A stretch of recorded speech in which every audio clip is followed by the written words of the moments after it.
Assalamualaikum warahmatullahi wabarakatuh.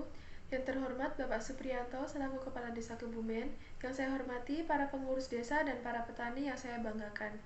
Marilah kita panjatkan puji syukur kepada Allah Subhanahu wa taala yang telah melimpahkan rahmat dan hidayahnya kepada kita sehingga pada hari ini kita dapat bertemu dalam keadaan sehat. Salawat serta salam senantiasa tercurah kepada junjungan kita Nabi Muhammad SAW. Semoga kita mendapatkan syafaatnya di akhir zaman. Musim penghujan telah tiba. Ini waktu yang tepat untuk menanam padi. Mengapa demikian?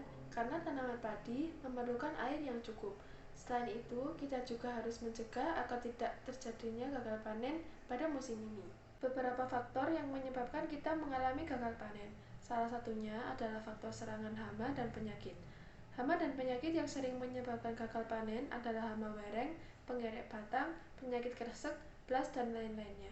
Di beberapa daerah, serangan hama dan penyakit ini bisa menyebabkan gagal panen hingga puluhan atau bahkan ratusan hektar lahan pertanian gagal panen.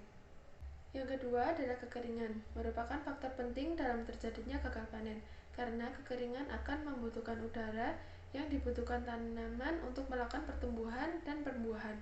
Kekeringan tidak hanya terjadi di musim kemarau saja, melainkan karena faktor irigasi yang rusak. Ketiga adalah bencana alam, faktor yang tidak dapat diperkirakan. Namun, bencana alam menyebabkan faktor terjadinya gagal panen. Salah satu bencana alam yang dapat mengakibatkan gagal panen adalah banjir dan kekeringan di musim kemarau. Keempat, yaitu cuaca ekstrim. Sama halnya dengan faktor bencana alam, faktor kedua tersebut tidak dapat diperkirakan namun sangat berpengaruh dalam terjadinya faktor gagal panen, seperti cuaca ekstrim kemarau, angin, dan hujan dengan frekuensi yang lebat. Yang kelima adalah salah memilih varietas benih. Faktor lainnya yang menyebabkan gagal panen adalah faktor salahnya memilih varietas benih. Seringkali petani menggunakan benih yang tidak sesuai dengan kejadian hama dan wilayah yang meningkat lebih cepat. Yang keenam adalah pola tanam tidak serempak. Pola tanam sangat penting dalam bercocok tanam karena dengan pola tanam yang tidak serempak dapat mengundang hama akan terus berkembang dan siklusnya tidak akan terputus. Yang terakhir adalah kurang perawatan terhadap tanaman. Perawatan terhadap tanaman sangat diperlukan karena sering dilakukan dengan harga pupuk dan pestisida.